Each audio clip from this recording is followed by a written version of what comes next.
If everybody is here, we can start. Just a few housekeeping rules before we do start.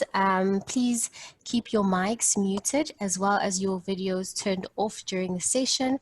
If you do have questions, you're more than welcome to use our chat box to type your questions or your comments. Your questions will be read either during the session or at the end of the session, and we will try to answer all of your questions during today's session. Also, I'm not presenting alone today, so I will be introducing my colleague who will be running the webinar with us. So firstly, we'd just like to extend a very warm welcome and thank you so much for joining us this afternoon. My name is Matty Mulaudi and I am a e-learning consultant and facilitator for I4 Corp. And during the session, I will be working with Elvis. I will let him introduce himself in a moment.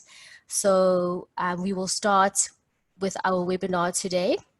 And that would be addressing basically, all the online learning that still needs to continue from a learning point of view during the COVID outbreak. So I'll let Elvis introduce himself before we get into today's session. Okay, thanks, Mati. Good afternoon, everyone. My name is Elvis Kafilongo, and I am a senior e-learning consultant and training facilitator at I4 Corp. Yeah, Mati, thanks. Thank you, Elvis. I just want to start presenting from my side. Before I continue, if anyone doesn't hear me at any point, please just make a mention of it during the session. If you'd just like for me to repeat something, I know sometimes connection can be a bit of a problem, so I hope we don't experience any of those challenges today. So firstly, welcome, and it's quite an exciting time for us to be embarking on the journey of looking at different options, that are obviously going to help us continue and still ensure that learning takes place irrespective of the pandemic that we are facing. So today's webinar is focusing on course design, and it is mainly aimed at presenting you with the opportunities ahead of you in terms of designing a learner-centered approach and some of the key things that you need to bear in mind when you are designing your course.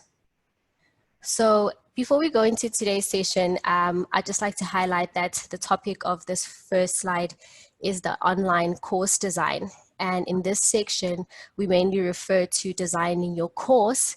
And there are mainly three critical aspects that you need to be bearing in mind when designing your course.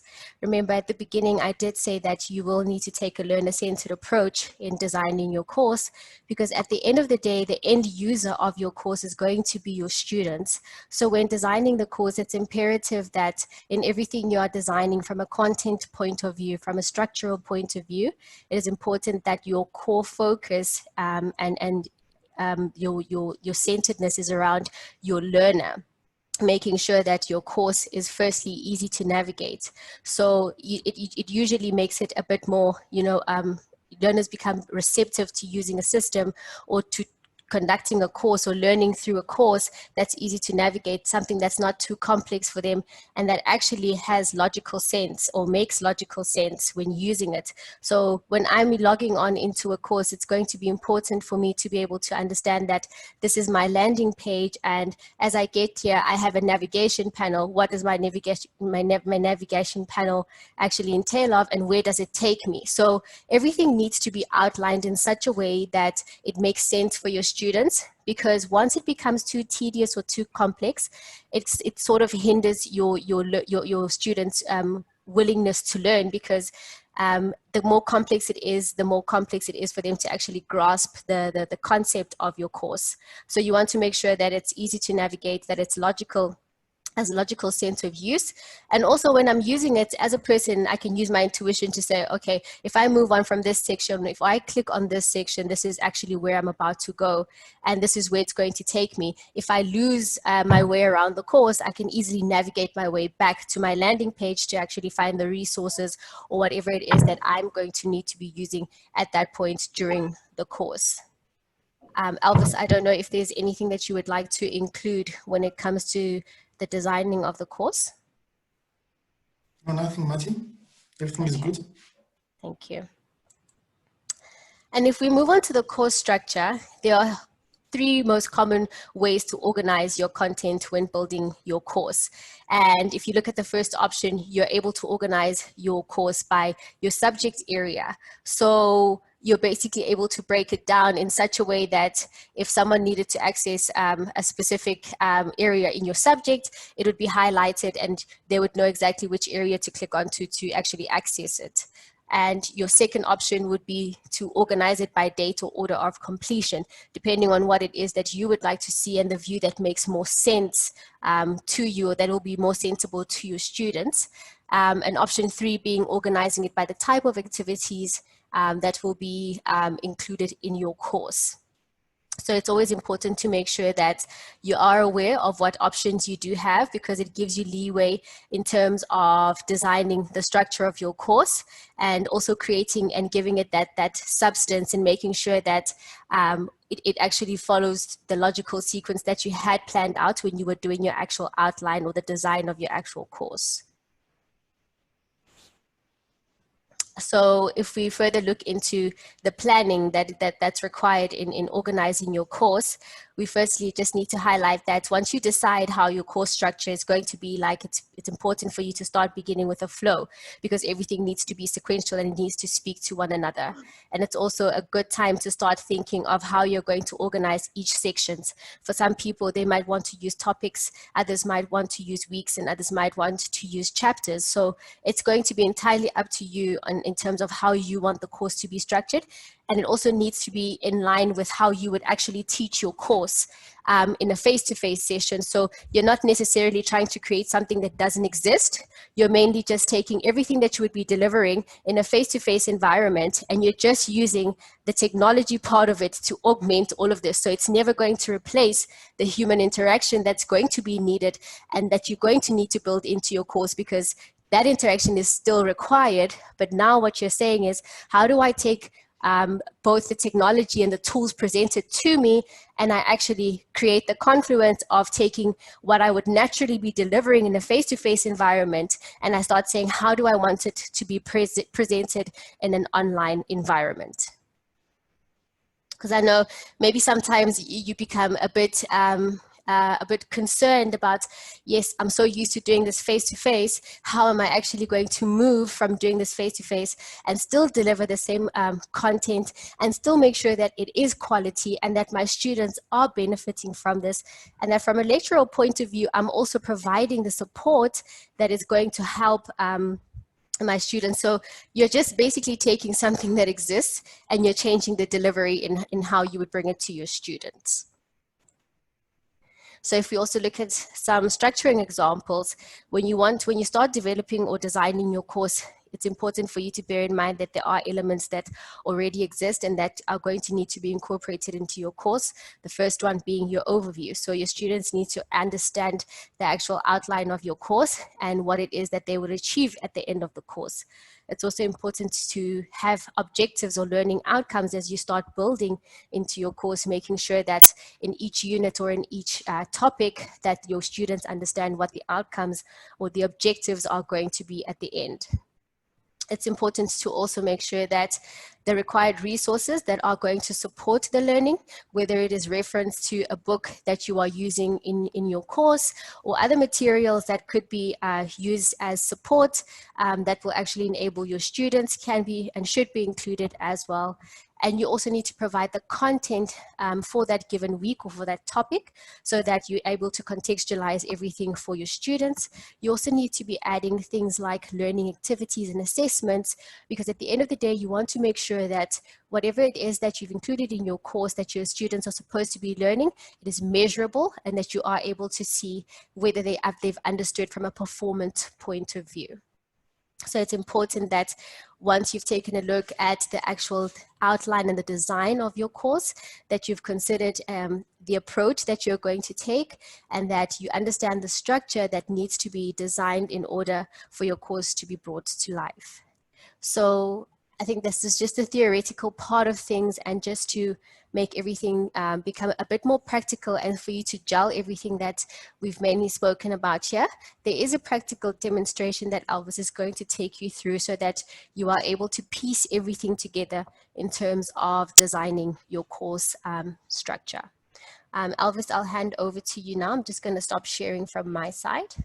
I don't know, before you go through the practical demonstration, if you had anything that you wanted to include.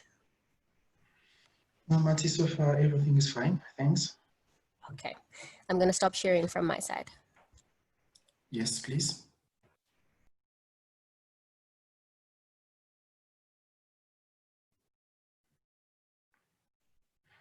Okay, so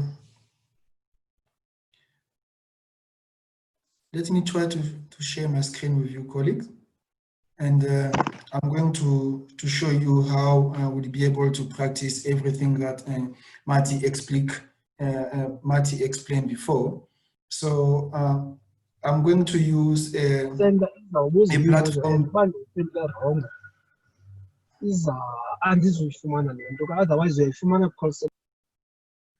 Can you please mute? Going to look like there's someone who's talking.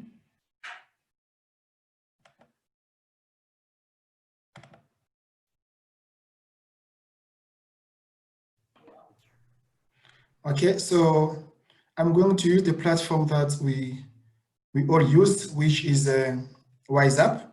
So I'm going to demonstrate how quick way of creating your online course to your students. So we said earlier, if you on the content flow, that we need to start with creating a course overview where you must be able to explain to your students what is all about your course. So what you have to do, most of us as lecturers, we are using this platform, which is WiseUp. So you must first be able to log in, and once you log in, you land into your course that you teach online. So the first step to do is to check first if you're able to create your content. And the best practice is you're not supposed just to open your WiseUp and start building your content. However, you have to start from a piece of paper where you lay out your course structure. And from that piece of paper, you can open, you can access WiseUp and start building your content. And under course structure, we said we have a different way that you can structure your content. So you can see the example here, or example of this content. We have, for example, day 1, day 2, day 3, and day 4. So it's an example by using a logic where your student will understand, okay, for now we are dealing with day 1, and tomorrow it's day 2, and day 3, and day 4. However, you can already decide on how do you want to structure your course. By doing so, you need to consider your students who are the end user, and they must be able to navigate easily into your course. So the question is, how do you create your course structure? So if you can see on your left side, I have my subject, and my subject so far is a practical subject, and I have what you call course navigation. And in this course navigation, it's where I must be able to structure my course and to make it easier for my students to be able to access any content during the online subject.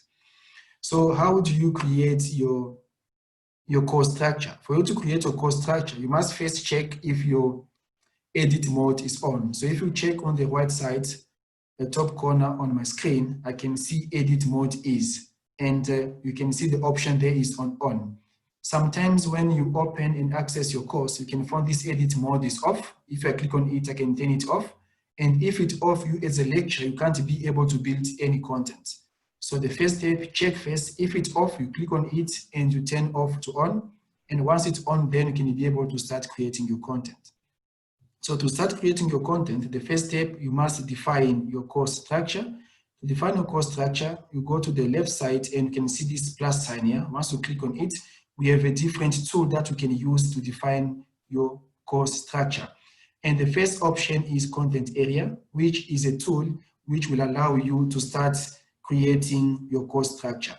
And for example, if in your face-to-face classroom you are using weeks, now you can start creating your weeks, or if you are using chapters, or if you are using topic, And the best practice is you must keep on using the same word as the one that you use in face-to-face classroom, so that to help your student not to be confused when they log into your online course. So you click on content area, and you must name a content area. So let's say in our case, as a lecture, I'm using week. So I can name this one, for example, week 1, and I need to make it available to my users. In this case, my users are my student. I click on make available and I click on submit. And every time in WhatsApp, once you create a content area, that content area will be the last one on the list. So you can reorder your content area and place it wherever you want it to appear. So I can take my content area in my case and I move it. I want to put it maybe underneath course, about this course. So for me to move it, we have two options. The first option, I can go to the structure that I want to move, and once I have the sign of a star, I can left click on it and I can drag it, so I can decide on where I want to move my course structure. So I can keep on doing so. I can create the second week. I go to plus sign, I click on content area, and I can name it week 2. Again, I decide I make it available to my student, and I click on submit. And again, it will be the last one on the list. I can move it and put it on top wherever I want it to appear. So this is the way that you can use to define the structure of your course. And Marty said earlier on, we need to start by a course overview. So in your course overview, it's where maybe you can put, if you want to, you can put your learner guide, you can introduce your course, you can welcome your students.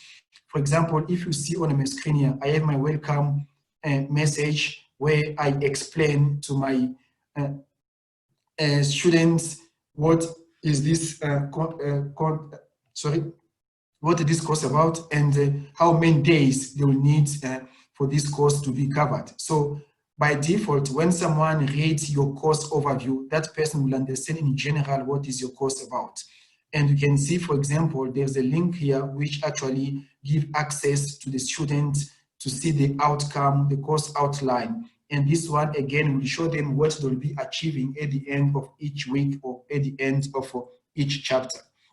So what I can do, I can create the course overview. So it's the same step to follow.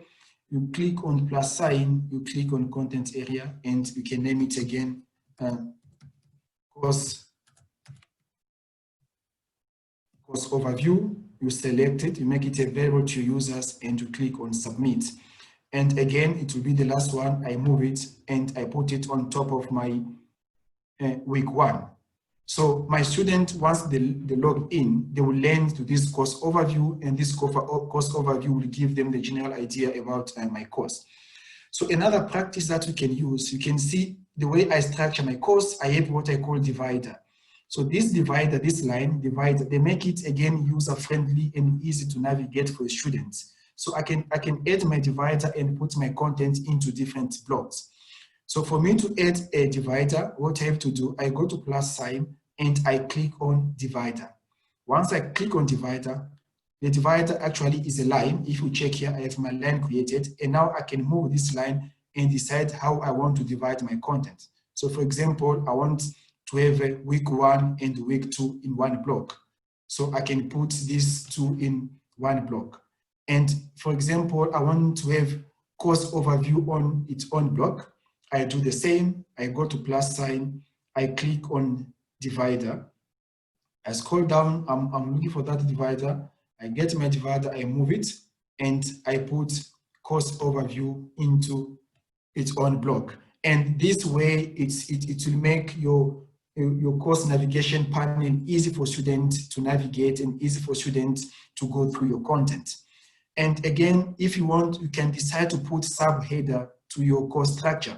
Remember, your course structure needs to be appealing. Your course structure needs to be user-friendly. So it's you as a lecturer to decide how do you want to make it appealing and how do you want to make it user-friendly. So for example, I've created a subheader which I name training material. So you can again create a subheader. For example, in this case here, I can create a subheader which I will name weeks. And to do it, I go again on plus sign, I click on content area, sorry, not content area, plus sign, I click on subheader, and this subheader I can name it, for example, weeks. And I click on submit. It will be again the last one on the list. I look for it and I take my subheader and I put in top of week 1.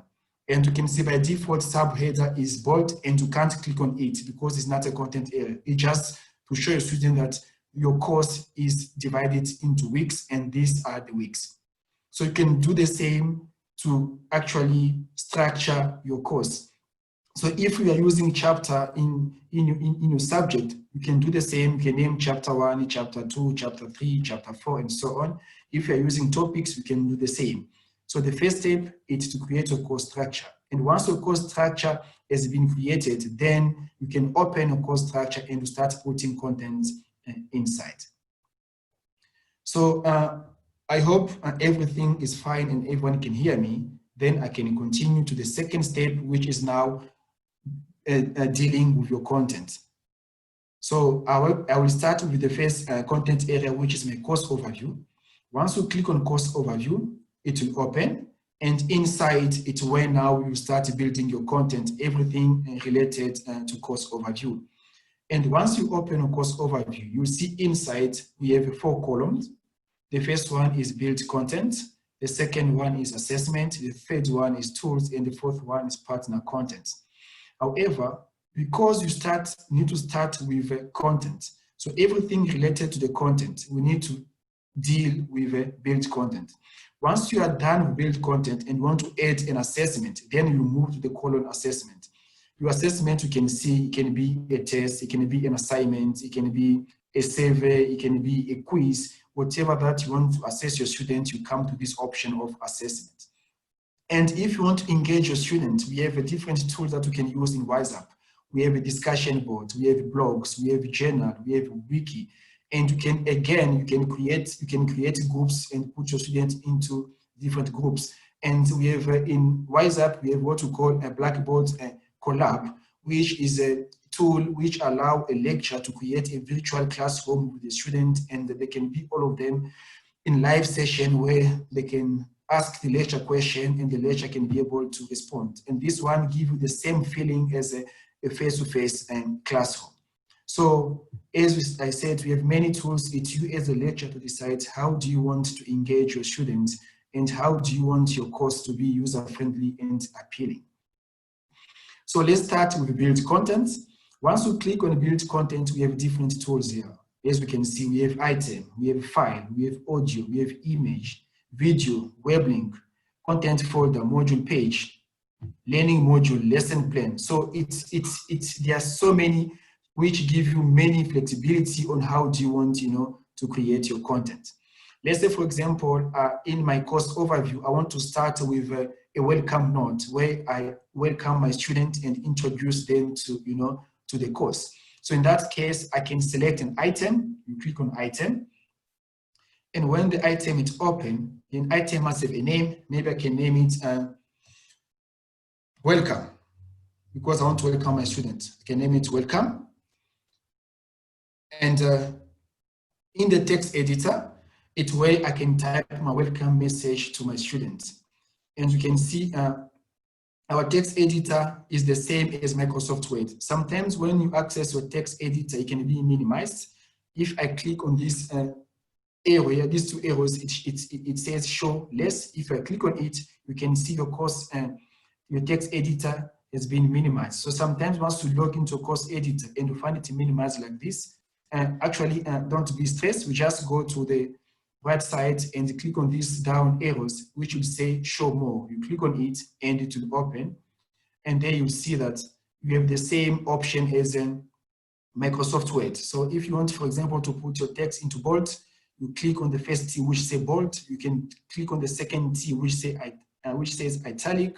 You can select the paragraph that you want to use. You can select the font of your text. You can select the size. If you want to use bullets, you can use bullets. You can use number. You can change the text color. You can highlight and we can remove formatting. And we have option, you can cut, you can paste, you can do everything. And for example, I can say lectures for engineering or a math department. If you don't use formula, we have this functionality. If you click on it, if it's working, it will give you the option where you can select which formula you want to give to your students. So everything is here, and you as a lecturer, it's you to decide how you want to do it. So we'll go through them if we have enough time. So now I can type and say, for example, welcome to our webinar. And I can put I'm just writing during this webinar, we will discuss, just I'm typing the following. So you as a lecturer, you will know how you will welcome your students. And once you are happy with your text, your message, your welcome message, you scroll down and you see the option of attachment. If, for example, you want to upload an attachment, which can be any file, it can be a PDF document, it can be a Word document, it can be an Excel document, it can be a PowerPoint document. You can always click on browse my computer, then you go to your computer and you can upload your file that you want to make available for a student. And understand that option, we have by default, we have permit user to view this content. And by default, it's yes. Don't forget that your users are your students. If, for example, you are busy working on your content, and for this moment, you don't want your student to see what you are doing, you can always change your yes to no. And for that moment, they can't see what you are doing. However, if you want them to see what you are doing, it will leave it at yes. And we have this wonderful option here, which is track the number of views. And by default, it's no. However, I always advise the lecturer to change it, to move it to yes, so that you can be able to pull out a report to know how many students were able to access your content in WhatsApp. So always change that no to yes, so that you can be able to pull out a report to see actually the activity into your item or into your content. And select date and time restriction. For this one, we can leave it empty because we want our students to access our welcome message throughout our course. However, if you want to have some limitation, you can always put a date here where you want this content to be accessible. And once you are happy, you click on submit. And automatically you'll see now in our course overview, we have our first item, which is a welcome note. And our students, once they log in, they can be able to see that welcome message. And a best practice, once you create an item or once you create your content in WhatsApp, before you can publish it, it's much better you as a lecturer to see how the students will be able to see your content. So to be able to do so, WhatsApp gives us an option which will allow you to actually act as a student. And to do so, if you click on this option here, which say enter student preview, will allow you to act as a student and see if the students are able to see your content. So if I click on enter student preview, I can see I'm now a student, and under student preview, I will see all my course structure.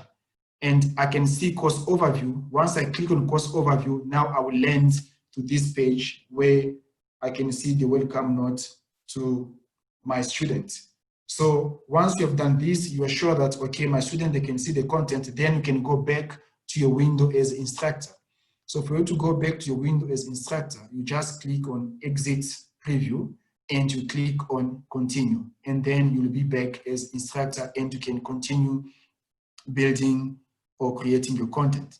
So I can go again to my course overview and I have welcome notes. After that, maybe I can create another content. I name it item, and I can name it, for example, course or learning outcomes.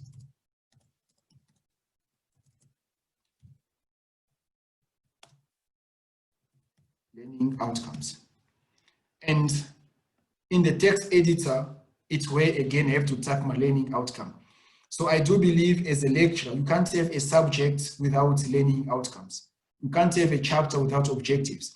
So as a student, before I can access your weeks or before I can access your chapters, I must first understand what will I be able to achieve at the end of this course, or when I exit the course, what will I be able to do?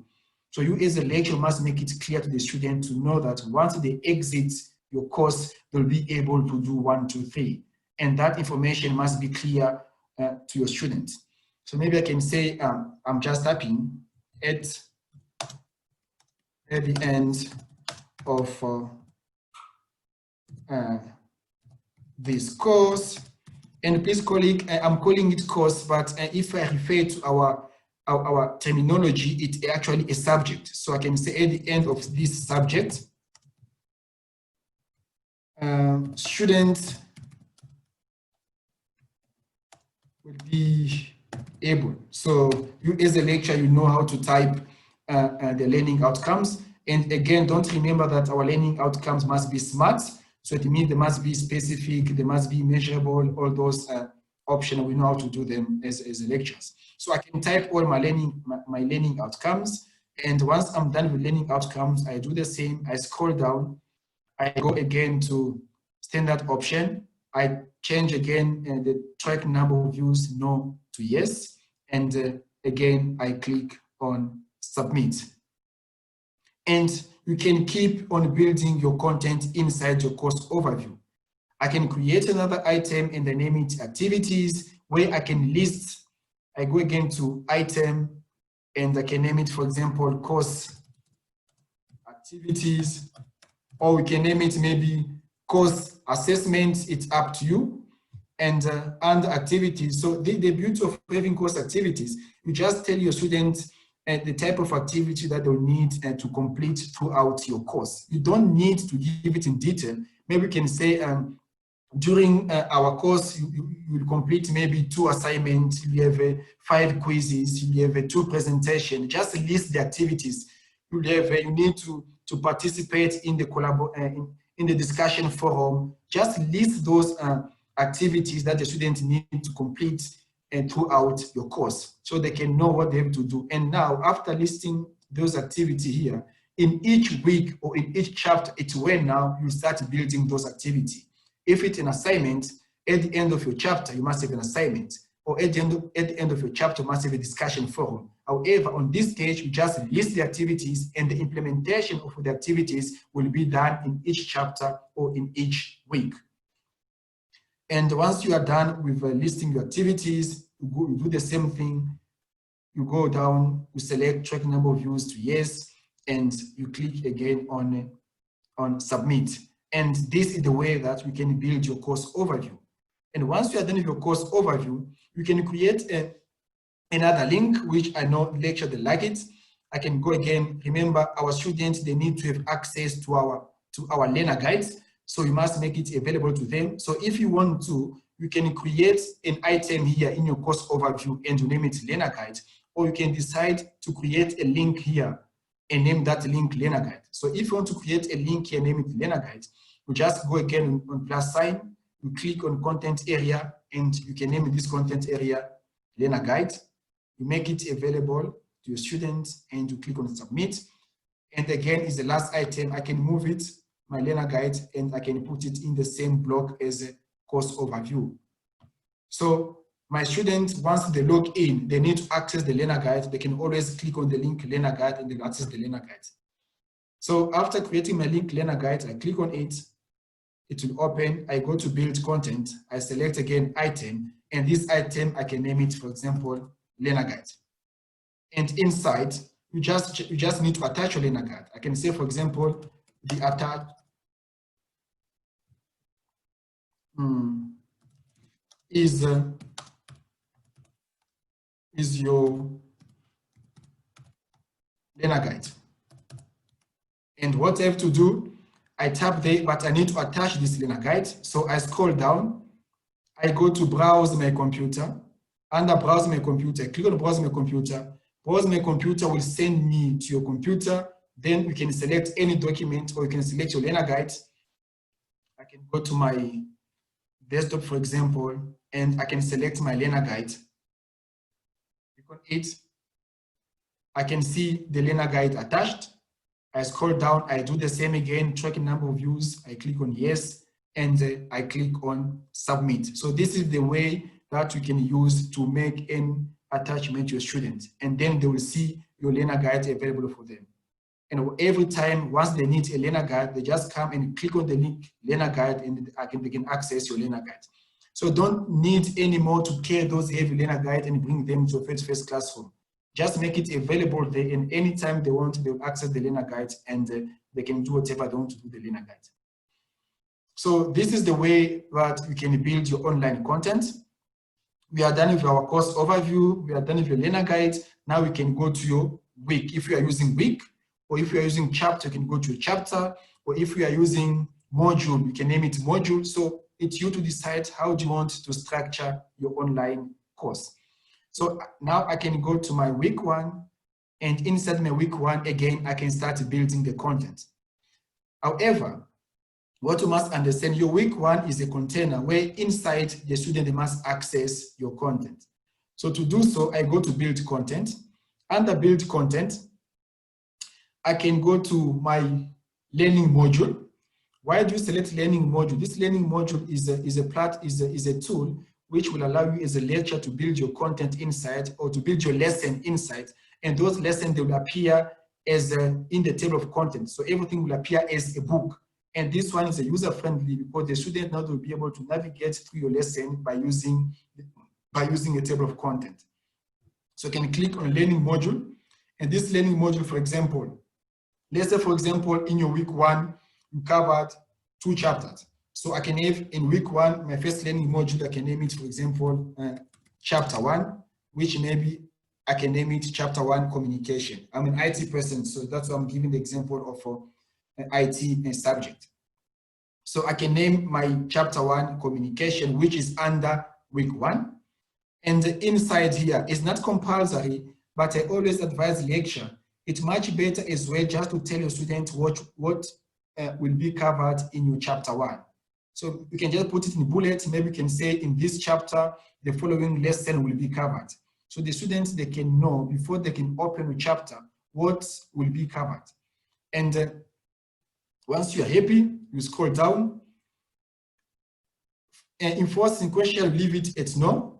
Open in a new window, leave it at no, because you want your student to access your content in WhatsApp. You scroll down again, track number of views. Again, you change it to yes. And the beauty of a learning module, it gives you this option of table of content. So all your lesson inside your learning module will appear in the format of a table of content. And your students, they will decide to navigate through your chapter or through your module by using table of content. Show table of content to the user, by default to leave it at yes. And you have a different display. If you want a table of content to be displayed by using letters, numbers, Roman numbers, it's you to decide. But I always prefer to leave it at no. And especially if you put it at no, it means you as a lecturer by yourself, you must number your lesson inside your module or your learning module. And once you are happy, you click on submit. And you can see what is happening. Under week 1, you have your first chapter, which is a communication. And if we have another chapter under week 1, you can see on top here, it says our parent folder is week 1. And under week 1, you can create another chapter. So to create another chapter, you click again on the build content and you select again learning module, which I can name it chapter 2. Chapter 2, and I can give it a name of, let me just name it computers. I'm just giving an example. Computers. Again, I do the same. I can put what will be covered here. I scroll down. I leave it the way it is. I go again to track number of views. Yes. I leave again my display table of content none because I want to put number by myself. And once I'm happy, I click on submit. So I can see, because in my face-to-face classroom, in my week 1, I cover two chapters. That's the way, even though when I come to online course, I have my structure, which is divided into weeks. And inside each week, I have a chapter that I cover. So in this example, in my week 1, I cover 2 chapters. So I have my chapter 1 and chapter 2. So now I need to build the content inside the chapter 1. It's very easy. Again, you open your chapter 1, you click on chapter 1. Chapter 1 will open. And again, you can see now your table of contents so far is empty because you haven't yet built anything in your chapter 1. And in the same song, you go again to build content, you select your item, and I can say, for example, my first item will be 1, I can name it objectives, and I can say blah blah, at the end of this chapter, students will be able to, and I can list my objective. And remember again, you need to follow the SMART routes. You list objective. I start with objective because I do believe you can't have a chapter without objective. So as a student, they will know as well, once I finish this chapter, what will I be able to do? So that for me, my first lesson in each chapter must be objective.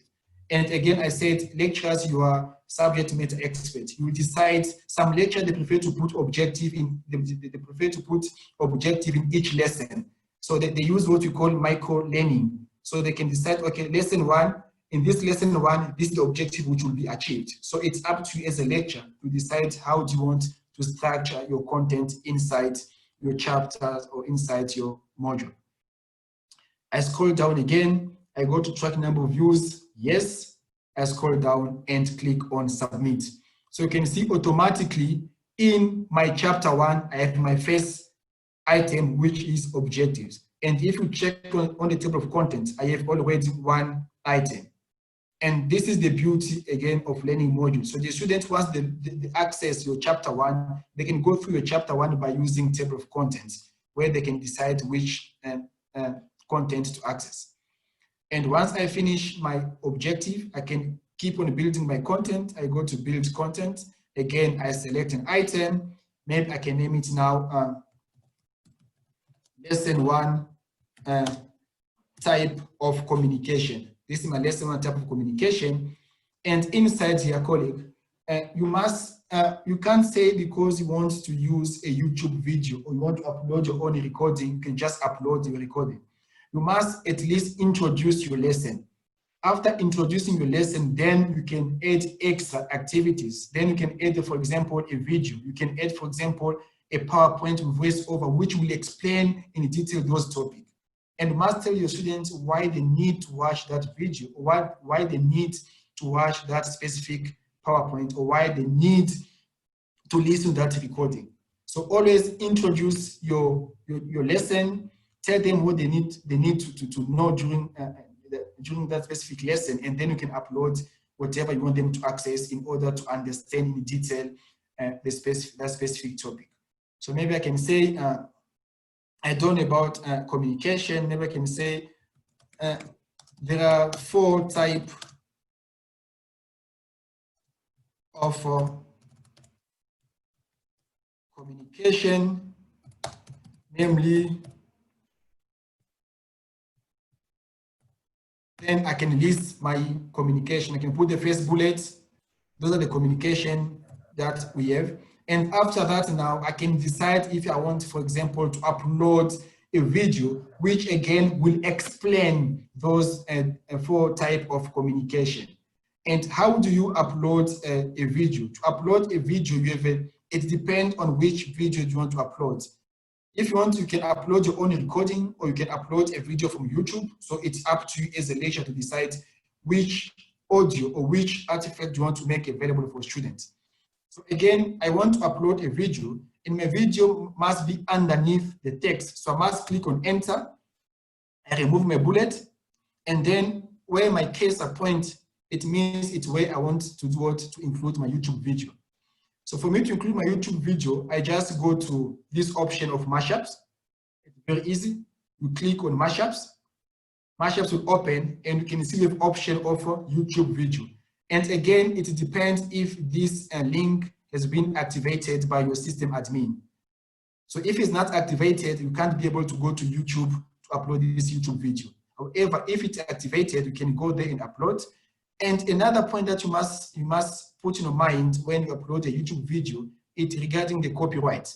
And if you don't understand, if you don't have an idea about copyright, it's much better to speak to a librarian, because our librarians are good in copyright, so they can explain to you how you can use a specific image, a specific video, a specific content from YouTube, especially if that content doesn't belong to you.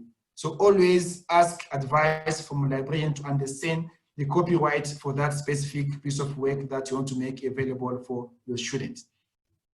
So you can click on YouTube. Let's hope it will open. Yes, it's open, and you can search for your video. Let's say, for example, mine, it's a type of communication. I'm almost done. I know 10 minutes left. I'll give you time for question. This is the last one.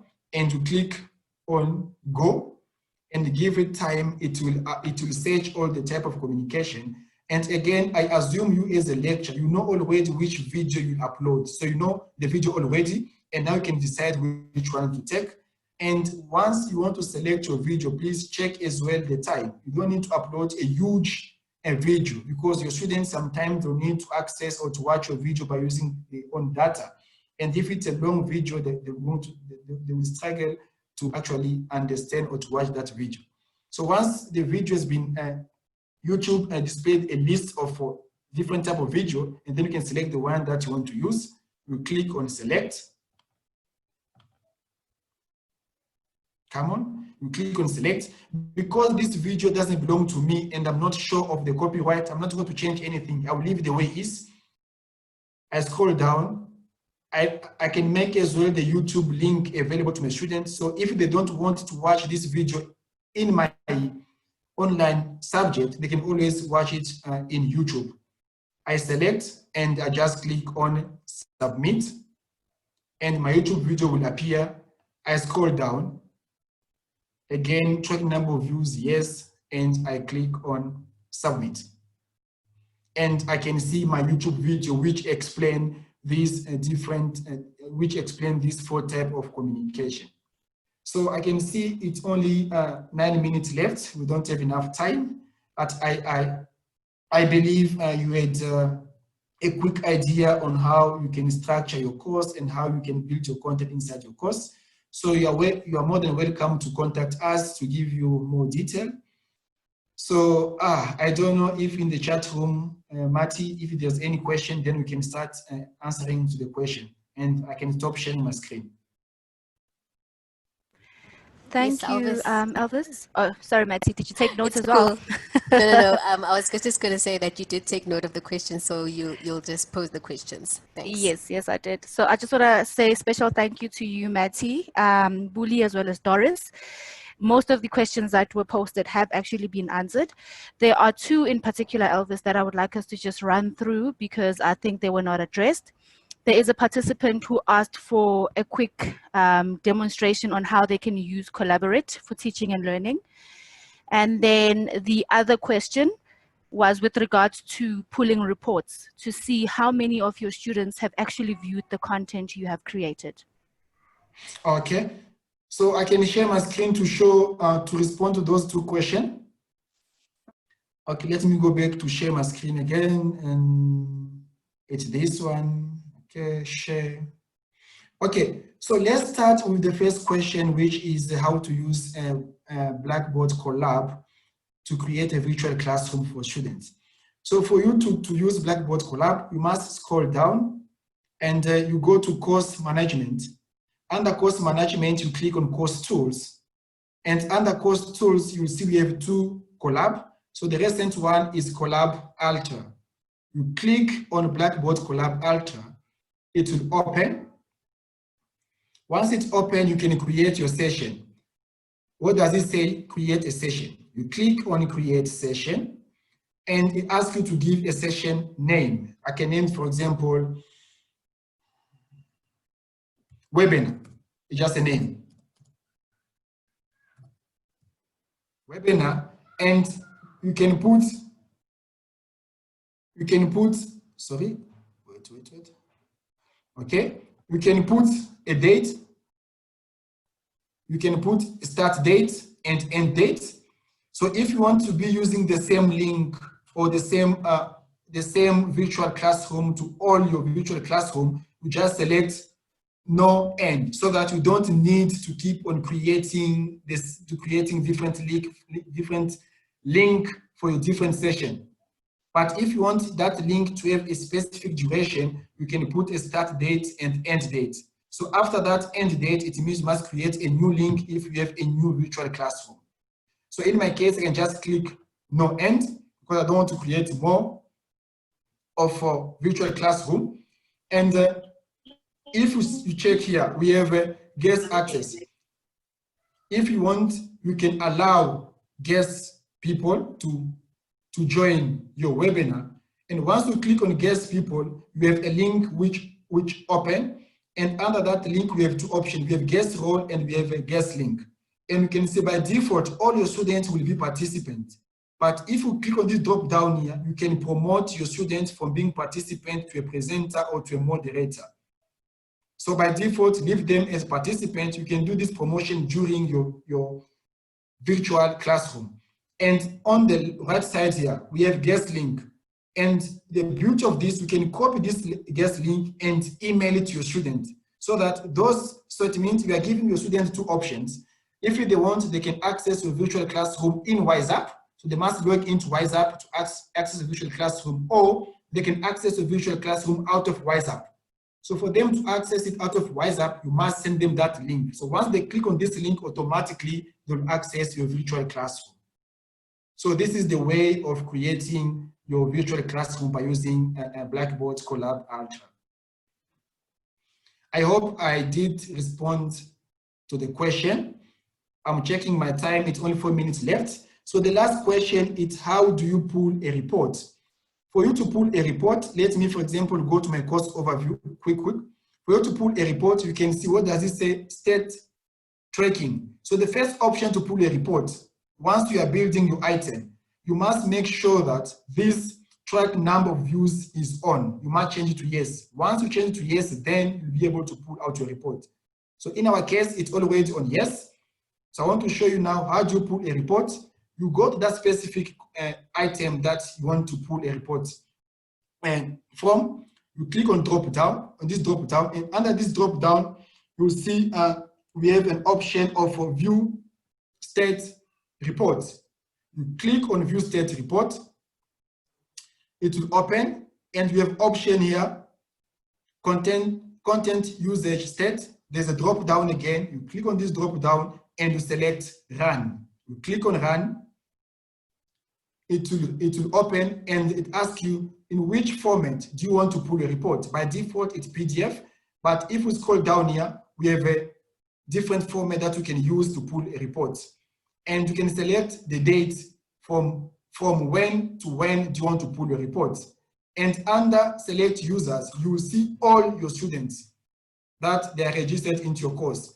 And you can select you want to pull a report for which students, or you want to put the report for all your students. And once you are happy, if you want all of them, you leave the way it is, you scroll down and you click on submit. If you want to pull a report for a specific student, you must click on that student, and that report will be only for that student. So in our case, you want to pull a report for all your students. So I select from today until tomorrow. So for yesterday until today, I scroll down and I click on submit. We give it time and the system will pull out a report with graphs and so on and so on. So yeah, this is the way of pulling a report for any content. So with option, you can download your report.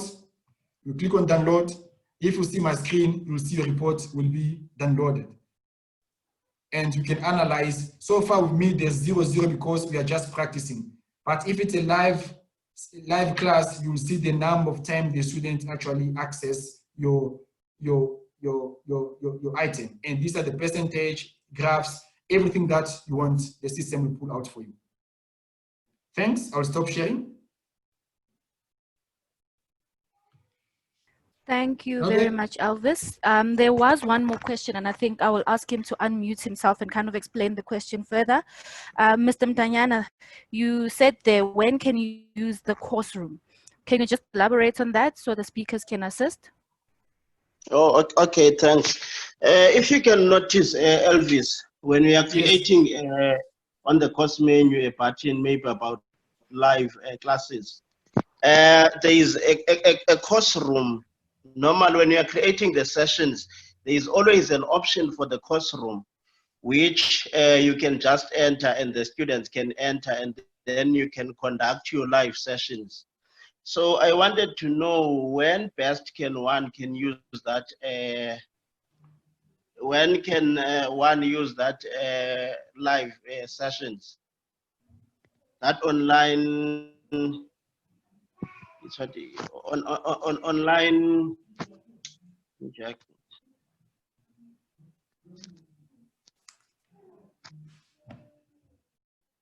Live. It's a what live room. No, I think it's Blackboard Collaborate Ultra.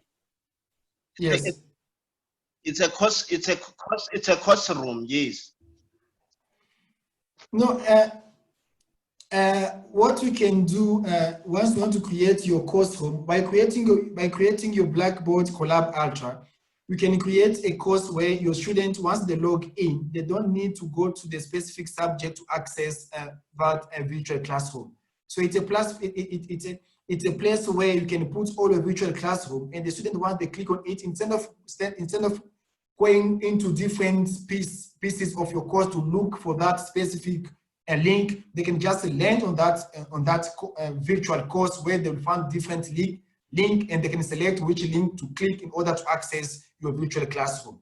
So it's a kind of a way of putting your different virtual classroom in one course where the student, they can land in and they can access all the virtual classroom instead of them start looking for that link into a specific a chapter or specific learning module.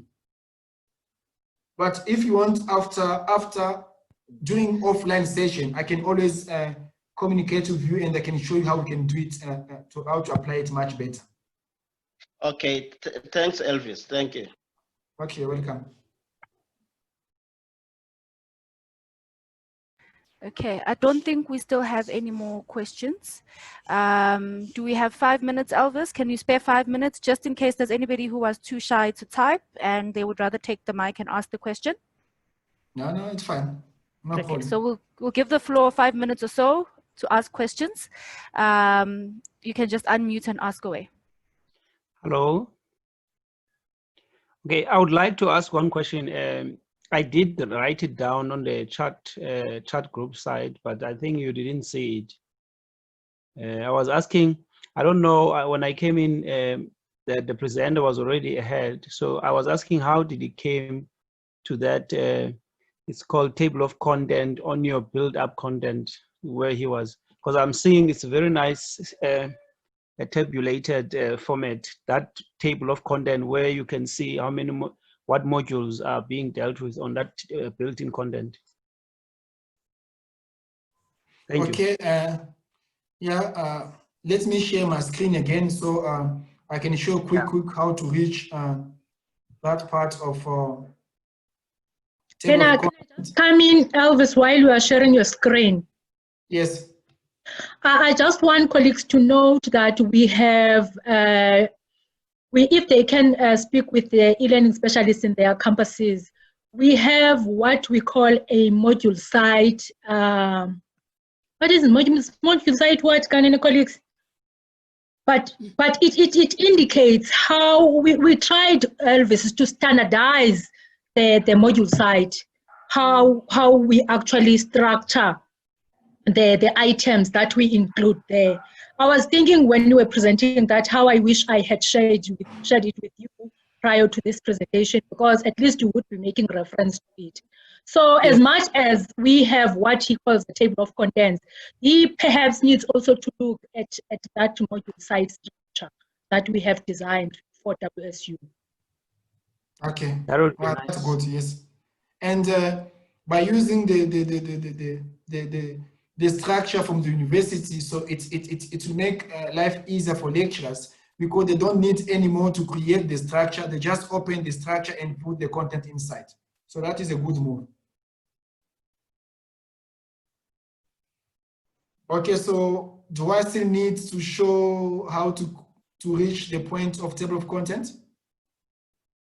Yes, you can explain, Elvis, because basically it will give a green light so that when they go back to their modules, they are able at least to visualize what you were talking about.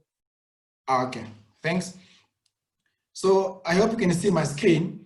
So for you to reach the table of content, you must first create a course structure. And in our case, I created 2 weeks.